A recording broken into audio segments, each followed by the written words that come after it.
나눕니다. 보응의 법칙은 견고하다. 보응의 법칙은 견고하다라는 제목으로 오늘 4장 말씀 함께 나눕니다.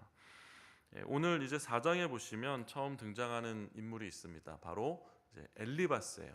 엘리바스는 욥의 친구이고 그가 대만 사람이라고 성경은 기록하고 있습니다. 오늘 이제 엘리바스가 등장하는 것으로 이제 욥기는 이제 4장에서부터 31장에 이르는 그 긴 분량의 이제 정말 융숭한 말잔치가 이어집니다. 이 친구들과 욥 간의 말잔치. 정말 그들의 말잔치를 보고 있으면 다 그럴듯한 이야기를 하고 있습니다. 정말 맞는 말 같아요.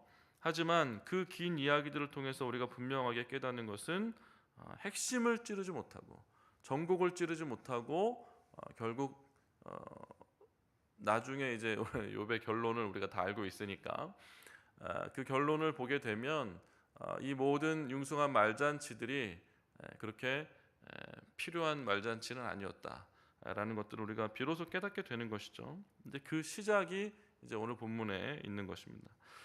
그래서 이제 2절에 보시면 누가 내게 말하면 내가 실증을 내겠느냐 이런 이제 말을 합니다. 이게 번역이 정확하지가 않아서 이해가 잘 되진 않는데 쉽게 설명을 드리면 너가 좀 듣기 불편한 말을 할 텐데 그럼 너가 좀 기분이 괜찮겠냐, 좀 견딜 수 있겠냐, 이제 이런 말로 이제 시작을 하는 거예요.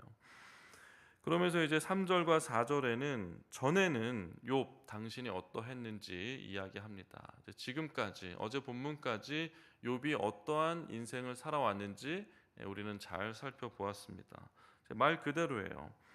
욥은 그야말로 의인과 같은 삶을 살았죠. 그래서 3절과 4절에 보시면 그는 훈계하는 자였습니다.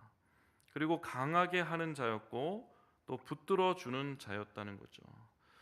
그러니까 지금까지 욥은 참 왕년의 스타와 같이 그렇게 대단히 다른 사람들보다 좀 뛰어난 뭔가 의인다운 신앙인으로서 본이 될 만한 그런 면모를 분명히 가지고 있었다는 거예요.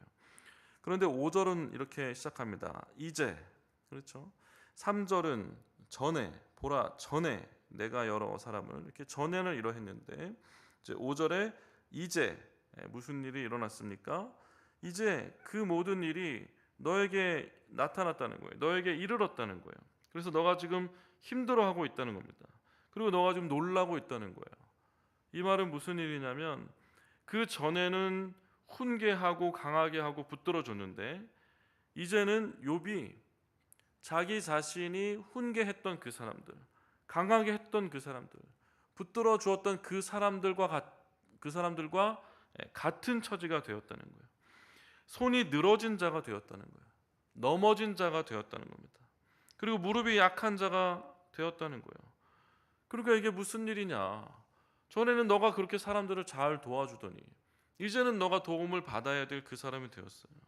이거 어떻게 할 거냐는 거죠. 아니 중이 제 머리를 못 깎지 않습니까? 또 서양 속담은 자기 등은 못 꺾는다 뭐 이렇게 이야기하는데 이게 지금 너 꼴 아니냐? 너 스스로 지금 남의 머리는 잘 깎아주더니 남의 등은 그렇게 시원하게 잘 긁어주더니 이제 너 머리를 깎아야 될 건데 너 등을 긁어야 되는데 이거 어떡할 거냐 이런 얘기를 하는 거죠. 그러니까 6절에 이게 어찌된 일이냐 하면서 묻는 거예요. 너의 경외함이 내 자랑이 아니었더냐? 너는 하나님을 경외하는 사람이 아니었더냐? 그러니까 하나님을 경외하는 의인으로 불려지는 바로 그 사람 아니었더냐? 그런데 지금 너의 모습은 하나님을 경외하는 의인의 모습이 아니라 마치 저주받은 악인의 모습과 같으니 이것이 어찌된 일이냐는 거예요. 내 소망이 내 온전한 길이 아니냐? 너는 하나님께 소망을 두고 온전한 길로 다니던 바로 그 사람이 아니었더냐? 도대체 너의 소망이 하나도 보이지 않는데 이게 도대체 무슨 일이냐라고 묻고 있는 것입니다. 그래서 7절과 8절에 이제 생각해 보라 하면서 이야기하죠. 7절에 보니까 생각해 보라. 우리 한번 같이 읽습니다. 7절 말씀 시작. 생각하여 보라. 죄 없이 망한 자가 누구인가? 정직한 자의 끊어짐이 어디 있는가라고 말합니다. 그렇습니다.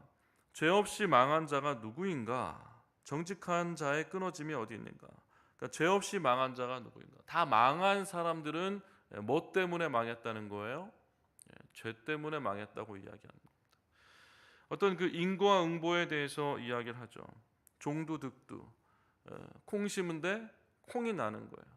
팥을 심은 곳에 팥이 나는 거지. 콩을 심은 곳에 팥이 나겠습니까? 그 이야기를 하는 겁니다. 잠언서에도 22장 8절에 악을 뿌리는 자는 재앙을 거둔다고 이야기합니다. 잠언서에도 뭐 이렇게 이야기하고 있고, 뭐 굳이 다른 지혜서나 뭐 성경 여기저기를 찾아봐도 인과응보에 대한 이야기들이 사실은 너무나 많아요. 일반적인 교훈이죠.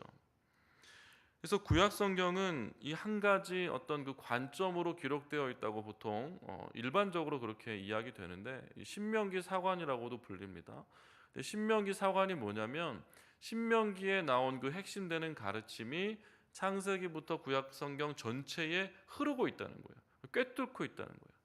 그 신명기 사관은 뭐냐면 하나님 말씀에 순종하면 축복을 받고 하나님 말씀에 불순종하면 저주를 받는다, 이 이야기거든요.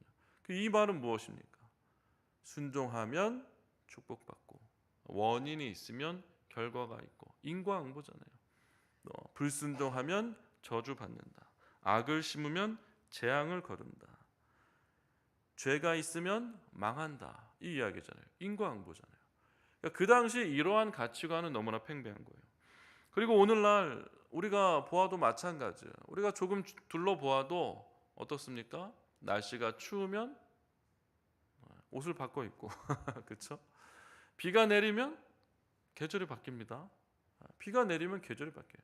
또 비가 내리면 추워지기도 하고, 또 눈이 내리면 또 추워지고, 또 눈도 뭐 한방 눈이 오면 약간 따뜻해지고, 쌀에기 눈이 오면 좀 추워지고, 뭐 그런 거 있잖아요.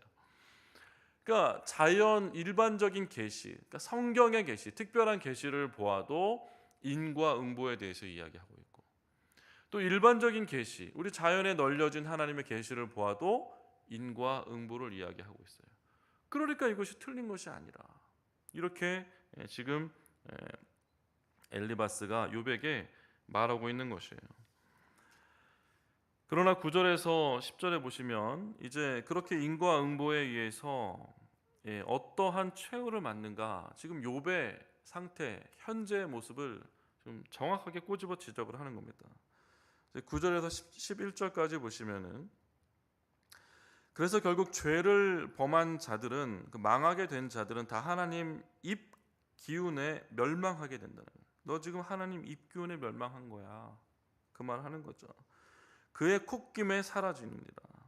너 사자의 우는 소리와 젊은 사자의 소리가 그치고 어린 사자의 이가 부러지듯이, 그렇죠? 사자는 사냥한 것이 없어 죽어가고 너는 지금 그렇게 죽어가고 있고, 또 암사자의 새끼는 흩어졌다.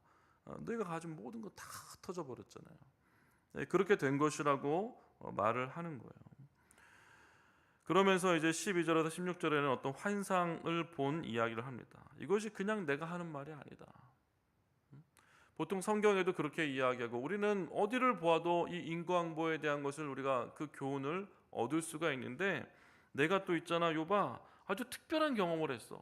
그게 무엇이냐면 자다가 환상 중에 내가 영을 보았지 뭐야, 이러면서 이제 이야기를 하는 거예요. 12절에서 16절 좀 내용이 길긴 하지만 한 가지입니다. 12절에 보시면 어떤 말씀이 내가 가만히 이르고 그 가느다란 소리가 내 귀에 들렸다라고 이야기하죠. 그러면서 사람이 깊이 잠들 즈음에 내가 그 밤에 본 환상으로 말미암아 생각이 번거로울 때, 그 환상으로 번거로운데, 그때 그 환상 중에 16절에 한 목소리를 들었다는 거예요. 그럼 이게 분명히 어떤 하나님이나 어떤 천사 아니겠습니까? 이 말을 한다는 것은 뭐 귀신이 한 말을 이야기하는 건 아니잖아요. 그러니까 그렇게 내가 환상을 보았고 그 목소리를 들었다고 말하면서, 그럼 그 목소리가 무슨 말을 했냐는 거예요. 그러면서 그 이야기를 해줍니다. 17절에 17절부터 보시면은, 그 목소리를 들으니까 사람이 어찌 하나님보다 의롭겠느냐, 그렇죠? 그 말을 하는 겁니다. 그러면서 18절 보시면 하나님은 그의 종이라도 그대로 믿지 아니하시며 그의 천사라도 미련하다고 하시는 겁니다. 그렇죠? 사람이 어찌 하나님보다 의롭겠느냐. 욥, 당신은 지금 우리들 중엔 매우 뛰어나고 의로운 사람이었어. 그러나 너도 하나님 앞에서 그냥 그저 사람일 뿐이야. 사람. 자넨 사람이라고 이러면서 막 꾸짖는 거예요. 야, 하나님 앞에서는 있잖아. 천사도 미련하다 그래. 천사도. 너는 천사도 아니잖아. 알기나 하니? 너는 그냥 인간이야. 사람이야. 어디서 천사인 척하고 그래? 막 약간 이제 뭐 이러면서 이제 약간 비꼬는 거예요. 그러면서 정신 차리라는 거죠. 그래서 마지막 이렇게 마무리를 합니다. 우리 마지막 절도 한번 같이 읽어보겠습니다. 시작. 장막줄이 그들에게서 뽑히지 아니하겠느냐. 그들은 지혜가 없이 죽느니라. 그렇죠. 장막줄이 딱 뽑히면 그냥 장막이 와르르 한순간에 그냥 무너지는 것처럼 스스로 지혜롭다 생각하고 스스로 의롭다 생각하고 또 스스로 마치 하나님 앞에 뭐가 대단한 존재인 마냥 마치 천사인 것 마냥 남들과는 다른 것 마냥 그렇게 자기를 생각하고 있다가 와르르 무너지는 인생들이 많은데 그들은 바로 지혜가 없어서 망하는 거래요. 지혜가 없어서. 어떻습니까? 좀 설득이 될 만합니까? 우리 인생에도 이런 일들이 너무나 많잖아요. 우리는 주변에 일어나는 일들을 보고 사실 우리도 어떤 사람이 안 좋은 일을 당하면, 그렇죠? 안 좋은 일을 당하면 하나님이 또 뭐 때문에 그 사람을 벌 주시나? 아니면 우리 인생 가운데 어떤 좀 힘든 일이 찾아오면 내가 참 지은 죄가 많아서 하나님 앞에 불충해서 순종한 것이 없어서 어떤 불순종한 것들이 많아서 이런 일들이 나에게 닥치나? 하나님이 나를 힘들게 하셔서 또 하나님을 바라보게 하시려고 이런 일을 자꾸 만드시나? 그것도 틀린 이야기는 아니죠. 틀린 이야기는 아닙니다. 또 뭐 그런 의미가 그 안에 있을 수도 있다는 거예요. 근데 여기에서 이제 지혜를 논하는데 인디언 속담에는 이런 말이 있습니다. 다른 사람의 목화신을 신고 하루 종일 걸어보기 전까지는 그 사람을 판단하지 말아라.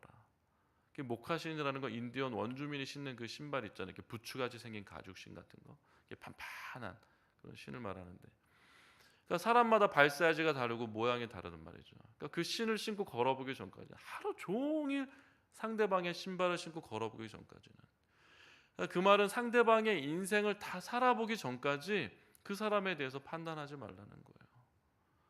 그러나 우리는 나의 신발을 신고 나한테 딱 맞는 신발을 신고 내가 알만한 나의 인생을 살면서 다른 사람의 인생에 대해서 너무나 사실은 쉽게 판단하고 평가하고 또 생각하는 그런 일들이 우리에게 너무나 많습니다. 그러니까 지혜가 없어서 죽는구나. 욥아, 너도 지금 지혜가 너무 없다. 이렇게 말하면서 마치 자기 자신은, 엘리바스 자신은 대단한 지혜를 가진 것 마냥 그렇게 이야기를 하고 있지만 엘리바스는 지금 욥의 인생을 살아보지도 않고 와서 말을 하는 거예요. 뿐만 아니라 전도서 2장에는 지혜자와 우매한 자에 대해서 이야기를 하는데, 지혜자와 우매자는 빛과 어둠의 차이처럼 정말 하늘과 땅 차이라는 거예요. 그래서 지혜자와 우매자의 인생은 그 빛과 어둠의 차이와 같이 너무나 극명한 대조를 이루는 삶을 산다는 거예요.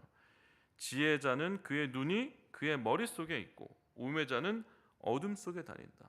지혜자는 눈을 머리에 붙이고 이렇게 우리처럼 똑같이 보고 다니지만 우매자는 그냥 눈이 없어요. 없으니까 그냥 어둠 속에서만 다니는 거예요. 그러나 전도서는 이렇게 마무리를 하는 거예요. 그들 모두가 당하는 일이 모두 같으니라. 지혜자나 우매자나 눈 뜨고 다니는 자나 눈 감고 다니는 자나 당하는 일이 다 똑같아요. 이 일을 전도자가 이야기를 하는 겁니다.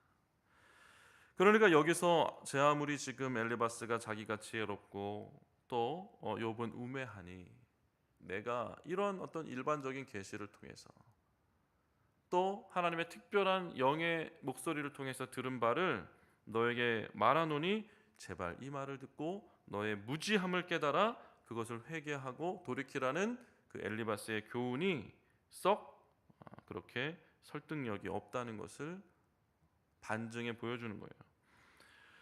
우리가 잘 아는 영화 중에 트루먼 쇼라고 있습니다. 트루먼 쇼. 짐 캐리가 나오고 골든글로브 나무 주연상을 받았습니다. 1999년에. 너무 오래전 얘기라서 잘 기억이 안 나실 수도 있겠죠. 뭐 유명한 영화였죠. 그러니까 말하자면 한 섬에 이 트루먼이라는 사람이 살고 있어요. 짐 캐리가 그 역할을 했는데 이 트루먼이라는 사람은 자기의 인생을 사는 거예요. 수많은 일들이 일어납니다. 그런데 어느 날 지나가다가 조명이 탁 떨어져요. 하늘에서 조명이 떨어집니다. 하늘에서 별이 떨어져야 되는데 갑자기 조명이 떨어지고 돌아가신 아버지를 길에 가다가 만나요. 분명히 장사를 다 지냈는데 돌아가신 아버지인데 길에 가다가 갑자기 돌아가신 아버지를 만나요. 이게 뭔가 이상하잖아요. 그러니까 이 일이 어떻게 됐는지 몰라요. 왜 이런 일이 일어난지 몰라요. 근데 누구만 알아요? 감독 알고 있고 그 영화를 그 이제 방송이 계속 나가잖아요. 실시간으로 트루먼의 삶에 대한 어떤 이야기들 계속 방송 나가는데 그 방송을 듣고 있는 청중들은 왜 그런 일이 생겼는지 다 알고 있죠. 그러니까 마찬가지로 지금 여기에서 욥에게 왜 일이 일어났는지 모르는 사람은 욥과 욥의 친구들이에요. 그 영화 속에서 그 캐릭터를 맡고 있는 그 사람들은 그런 일들이 왜 일어나는지 모른다는 거예요. 그러나 감독은 알고 있죠. 우리 인생의 감독은 바로 하나님이죠. 감독은 다 알고 있어요. 그리고 우리도 알아요. 우린 청중이니까 욥기서를 우린 지금 읽고 있잖아요. 우리는 알아요. 근데 마찬가지로 이제 비교해 보시면은 우리 인생은 우리 인생의 어떤 주인공이라는 우리가 역할을 맡아서 우리가 우리 인생의 어떤 하루하루의 어떤 스토리들을 살아갑니다. 수많은 일들이 일어나죠. 좋은 일들도 일어나는 반면에 또 좋지 않은 일들도 일어나는데 우리는 다 알 수가 없어요. 남의 일이야 뭐 더 그렇죠. 다 알 수 없는데 중요한 것은 분명한 것은 무엇이냐면 우리 인생의 감독 되시는 하나님은 너무나 빠삭하게 다 알고 계시다는 거예요. 근데 우리는 그것을 놓치고 살아가죠. 우리는 하나님을 믿는 존재들입니다.